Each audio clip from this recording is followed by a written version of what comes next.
الحمدللہ وحدہ والصلاة والسلام علی من لا نبی بعدہ اما بعد فاعوذ باللہ من الشیطان الرجیم بسم اللہ الرحمن الرحیم۔ سامعین، الحمدللہ آج ہمارا چھٹا درس سیرت النبی صلی اللہ علیہ وآلہ وسلم بسلسلہ 12 روزہ محافل میلاد النبی صلی اللہ علیہ وآلہ وسلم کے حوالہ سے چل رہا ہے۔ آج کا ہمارا موضوع سخن اس حوالہ سے ہے کہ جب رسول اکرم شفیع الامم سید العرب والعجم محبوب خدا جناب محمد مصطفیٰ صلی اللہ علیہ وآلہ وسلم کا ظہور مبارک ابھی اس کائنات پر نہیں ہوا تھا ظاہری طور پر، اس وقت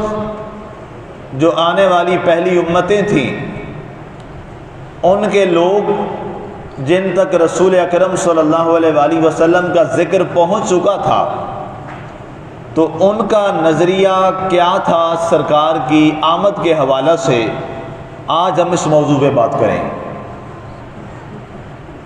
مسلسل جو ہمارا یہ سلسلہ چل رہا ہے تورات کے حوالہ سے، زبور کے حوالہ سے، بائبل انجیل شریف کے حوالہ سے، وہ آپ باتیں ساری سماعت کر رہے گزشتہ درس مبارک میں۔ آج ہم یہ بات کریں گے کہ جو قومیں تھیں بنی اسرائیل کی وہ کیا کرتی تھی، ان کے اس عمل کو اللہ نے قرآن میں بھی بیان فرمایا ہے، اور قرآن کے الفاظ موجود ہیں، آپ پڑھ سکتے ہیں۔ وَقَانُوا يَسْتَفْتِحُونَ مِنْ قَبْلِ، اللہ تعالیٰ فرماتا ہے کہ اے پیارے حبیب صلی اللہ علیہ وآلہ وسلم، جب سابقہ امتوں کے انبیاء نے یہ اپنی امتوں کو بتایا کہ اے ہماری امت، ایک نبی اور رسول آنے والا ہے، ایک وہ رسول معظم آنے والا ہے کہ جس کی وجہ سے اللہ تعالیٰ نے ہمیں مقام نبوت عطا فرمایا۔ اب اندازہ کیجئے کہ انبیاء کا یہ جملہ خود بولنا یہ بہت بڑا جملہ ہے کہ اللہ نے اگر ہمیں نبوت کے منصب سے نوازا ہے تو یہ صدقہ ہے جناب سیدنا محمد رسول اللہ صلی اللہ علیہ وآلہ وسلم کی نبوت مبارکہ کا۔ اب وہ سوال کرتے اور پوچھتے کہ اے اللہ کے نبی، آپ بتائیے وہ نبی ہے کدھر جس کی وجہ سے اللہ نے آپ کو نبوت دی ہے؟ تو آگے وہ نبی فرماتا کہ اے میری امت، جس نبی کی وجہ سے ہمیں نبوت اللہ نے دی ہے وہ ابھی نبی آنے والا ہے، ابھی وہ دنیا پہ ظاہری طور پہ تشریف نہیں لایا۔ تو وہ سوال کرتے کہ پھر اس نبی کا وجود مبارک آپ کو کیسے پتہ چل گیا اور وہ کہاں ہے؟ تو اس کا جواب بھی اللہ نے قرآن میں فرمایا، وَإِذْ أَخَذَ اللَّهُ مِيثَاقَ النَّبِيِّينَ، یہ والی آیہ مبارکہ میں کہ اے پیارے حبیب صلی اللہ علیہ وسلم اس وقت کو یاد کیجئے جب اللہ تعالیٰ نے نبیوں کی ارواح مقدسہ سے یہ عہد لیا تھا، یہ عہد وفا لیا تھا کہ اے نبیوں کی ارواح مقدسہ، جب میرا نبی تمہارے زمانہ میں اگر آ جائے، اگر میرا رسول تمہارے زمانے میں آ جائے تو آج میرے ساتھ یہ وعدہ کر کے جاؤ، لَتُؤْمِنُنَّ بِهِ وَلَتَنْصُرُنَّهُ، قرآن کے الفاظ ہیں کہ وہ میرے نبی پر تم ایمان بھی لے آؤ گے، میرے نبی کے دین کی مدد بھی کرو گے۔ اب اندازہ کیجئے اللہ کے نبی جواب دیتے اپنے امتیوں کو کہ وہ آیا نہیں ہے، ابھی آیا نہیں ہے۔ وہ کہتے اچھا آیا نہیں ہے لیکن اس کی آمد کی بشارتیں آپ دے رہے ہیں؟ وہ نبی فرماتا ہاں آیا نہیں ہے لیکن اس کی آمد کی بشارتیں ہم دے رہے ہیں۔ تو اگر میں یوں کہوں کہ آقا کا میلاد ہم تو آقا کے آنے کے بعد منا رہے ہیں، اللہ تعالیٰ نے تو اپنے نبی کا میلاد آنے سے پہلے نبیوں سے منوا دیا ہے، ہم تو اس کے بعد کر رہے ہیں۔ بعد میں کرنا تو بڑی اچھی بات، آسان سی بات ہے اور عقل کو سمجھ آنے والی بات ہے، لیکن ابھی آیا نہیں اور آنے سے پہلے اس کی آمد کے تذکرے کروانا، سبحان اللہ، یہ تو اور بڑی کمال کی بات ہے۔ فرمایا لَتُؤْمِنُنَّ بِهِ، اس پر ایمان لے آنا ہے۔ وَلَتَنْصُرُنَّهُ، اور اس کی مدد کرنا ہے۔ جو میں نے آغاز میں الفاظ قرآن کے پڑھے وَقَانُوا يَسْتَفْتِحُونَ مِن قَبْلِ کے جو الفاظ قرآن میں آج بھی موجود ہیں، ہوتا کیا، وہ لوگ چونکہ سنتے تھے اپنے انبیاء سے، اپنے نبیوں سے، جب کبھی ان کا جہاد کرنا ہوتا، جہاد کا موقع آتا، کبھی لڑائی کا وقت آتا غیر مسلموں سے جو اس وقت اسلام دشمن تھے، یا اس وقت کا جو دین تھا، دین برحق، اس کے جو مخالف تھے، ان کے ساتھ جب ان کا مقابلہ ہوتا، مقابل میں آتے، اور کافر ابھی غالب آ رہے ہوتے تھے اور ان پر غلبہ حاصل کرنے کے قریب ہوتے تھے، تو جب وہ دیکھتے اس وقت کے صاحب ایمان لوگ کہ اب کافر ہم پہ غالب آنے والے ہیں، ہمارے مخالف ہم پہ غالب آنے والے ہیں، اور اب ہم مغلوب ہونے جا رہے ہیں، تو وہ کیا کرتے،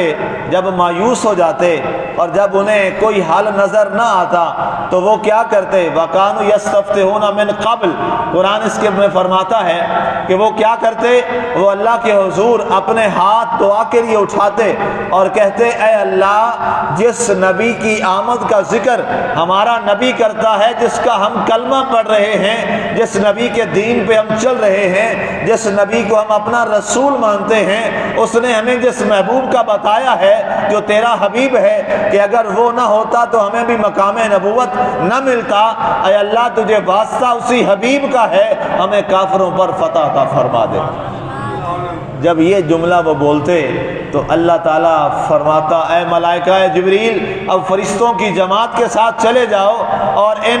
جو لوگ صاحب ایمان ہیں، میرے فلاں نبی کی امت کے لوگ جو ہیں، جو ایمان والے ہیں، ان کے ساتھ مل کر کافروں پر ان کی گردنوں کو مار دو اور انہیں شکست دے دو، تاکہ اللہ کی بارگاہ سے انہیں خوشی اور فتح نصیب ہو جائے۔ وہ اللہ تعالیٰ ان کی دعا کو سنتا، ان کی ناکامی اچانک کامیابی میں بدل جاتی، وہ بڑے خوش ہوتے اور آ کے اپنے نبی سے عرض کرتے کہ واقعی جس نبی کی آمد کا ذکر آپ فرماتے ہیں، اب ہمیں معلوم ہو گیا ہے کہ وہ نبی کتنی شان والا ہے، آج ہم شکست کھا گئے ہوتے اگر اس حبیب کا واسطہ ہم نے خدا کو نہ دیا ہوتا۔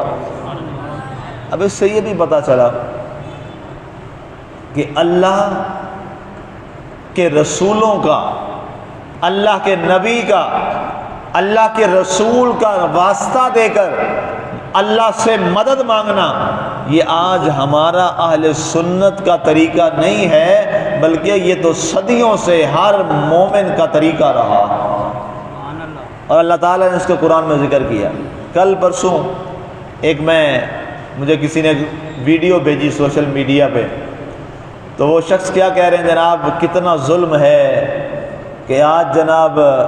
لکھا ہوتا ہے اللہ نبی وارث تو صرف اللہ ہے، نبی کہاں سے وارث آ گیا، اور نبی کو وارث ماننا یہ تو نعوذ باللہ شرک ہے۔ افسوس، میں نے کہا اگر تم نے قرآن پڑھا ہوتا، اور جو یہ والی آیت میں نے آیت پڑھی ہے، اگر یہ آیت ہی پڑھ لی ہوتی کہ ارے یہ تو وہ عقیدہ ہے نبی کے ذریعے سے، نبی کے وسیلے سے مدد طلب کرنا رب سے، یہ تو آج نہیں، کئی صدیاں پہلے ساری امتوں کا طریقہ رہا ہے۔ اور اللہ نے قرآن میں فرمایا جب انہیں شکست ہوتی تھی وہ کہتے تھے مولا ہمیں اپنے اسی حبیب کے صدقے فتح عطا فرما دے۔ دیتا سب کو فتح اللہ ہی ہے، لیکن دیتا محمد مصطفیٰ کے صدقے میں۔ انہیں پتہ نہیں تھا کہ اللہ تعالیٰ فتح دیتا ہے، کس کو نہیں پتہ اللہ تعالیٰ دیتا ہے، لیکن دیتا کس کے وسیلے سے ہے، اپنے حبیب پاک کے وسیلے سے۔ حدیث پاک بڑی مشہور حدیث پاک ہے، واللہ یعطی وانا قاسم، سرکار نے فرمایا دیتا اللہ ہی ہے، لیکن تقسیم کائنات کے اندر میں محمد عربی صلی اللہ علیہ وسلم کرتا ہوں۔ اچھا قرآن کی ایک اور آیت سن لیں، یہ تو ہم لوگ ہیں نا جی کہتے ہیں کہ جی ہمیں اللہ کے سوا کسی اور کو نہیں ماننا چاہیے، اور حسبی اللہ ہی کافی ہے، میرے لیے اللہ ہی کافی ہے۔ آگے سن لیجیے اللہ قرآن میں کیا فرماتا ہے، یا ایھا النبی حسبک اللہ ومن اتبعک من المؤمنین، یہ قرآن کی آیت ہے، اللہ خود قرآن میں فرما رہا ہے اے نبی تجھے اللہ کافی ہے، تجھے مومن کافی۔ اور بھائی اللہ کے نبی کے لیے اللہ تعالیٰ نے فرما دیا حسبک المؤمنین، یہ تو قرآن کی آیت ہے، یا ایھا النبی حسبک اللہ، اے نبی تجھے اللہ کافی ہے، وَمَنِ اتَّبَعَكَ مِنَ الْمُؤْمِنِينَ، اور مومنوں میں سے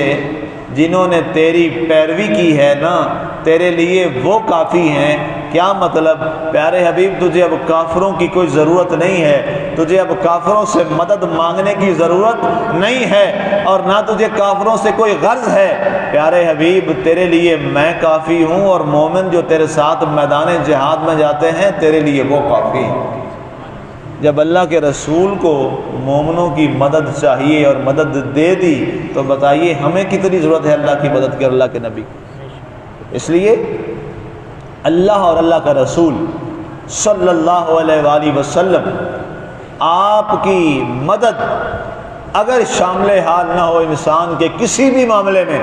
تو یاد رکھنا انسان کو زندگی میں کبھی کامیابی نصیب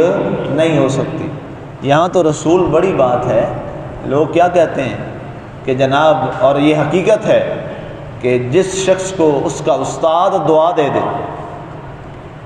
جس کو اس کا استاد دعا دے دے، وہ شخص دنیا میں کبھی ناکام نہیں ہوتا۔ لوگ کہتے ہیں یہ میرے ماں باپ یا میرے استاد کی دعاؤں کا صلہ ہے کہ اس نے میرے لیے یہ دعا کی اور میں نے اس کے ذریعے سے اللہ سے دعا کی تو رب نے میری دعا کو سن لیا۔ اس پر ایک اور بڑی مزیدار روایت ہے جو میں آپ کو سنانا چاہتا ہوں۔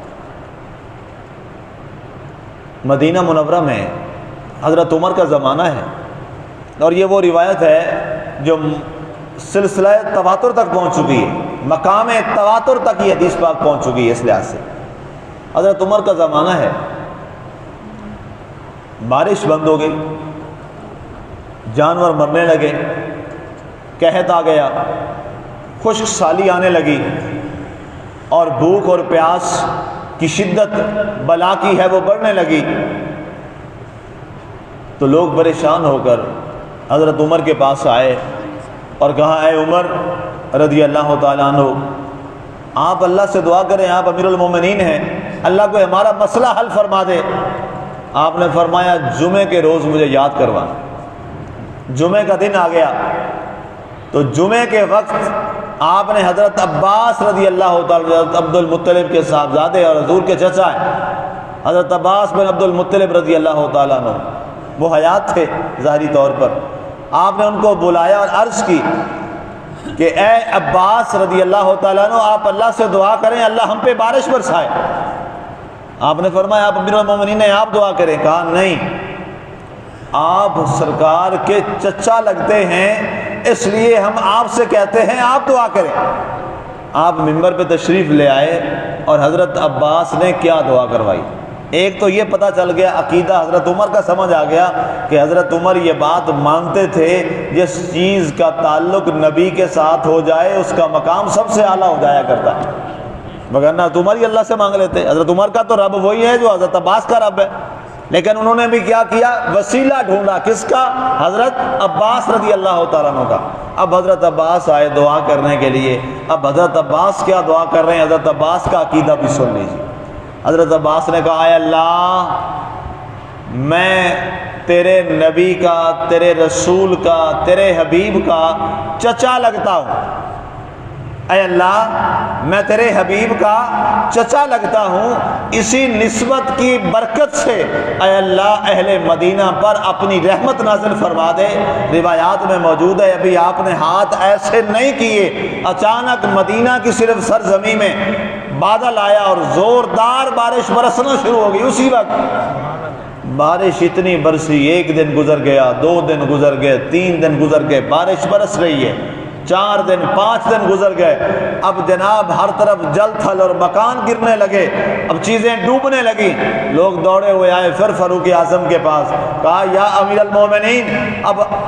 دعا کیجیے اور بارش بند کروائیے، اب تو نقصان ہو رہا ہے۔ آپ نے فرمایا اچھا کل جمعہ ہے، جمعے کے وقت مجھے یاد کروانا۔ جمعے کے لیے لوگ آئے، جناب بارش برس رہی ہے، مسجد نبوی کی چھت ٹپک رہی ہے اور جناب اندر پانی جمع ہو چکا ہے۔ حضرت عمر نے پھر حضرت عباس عباس کو کہا اے حضرت عباس آئیے دعا کروائیے، اب بس کافی ہو گیا۔ حضرت عباس پھر آئے اور پھر آ کے کہا اے اللہ میں تیرے نبی کا چچا لگتا ہوں، اسی نسبت سے اب بارش بند فرما دے۔ ابھی آپ نے یہ جملے فرمائے تھے کہ فوراً بادل وہاں سے چھٹ گیا، ختم ہو گیا اور بارش رک گئی۔ آنے والی نسلوں کو یہ پیغام دے دیا کہ اللہ کے نبی کی نسبت اور تعلق اور وسیلے سے جب خدا سے مانگو گے خدا سنتا بھی ہے، خدا قبول بھی فرماتا ہے۔ تو عالی مرتبہ سامعین، یہ والا ماہ مقدس، یہ پیارا مہینہ سرکار کی آمد مبارک صلی اللہ علیہ وسلم کے حوالہ سے ہے۔ اللہ تعالیٰ کے حضور ہم اسی نبی جس کے وسیلے سے پہلی امتیں مانگتی آئیں اور قرآن میں موجود ہے اللہ ان کو فتح دیتا تھا، آج ہم بھی دعا کرتے ہیں اے اللہ اسی نبی اسی حبیب اپنے تیرے حبیب کا صدقہ پوری امت مسلمہ پہ کرم فرما دے۔ کہ محمد سے وفا تو نے تو ہم تیرے ہیں، یہ جہاں چیز ہے کیا لہو قلم تیرے ہیں، وما علینا الا البلاغ المبین۔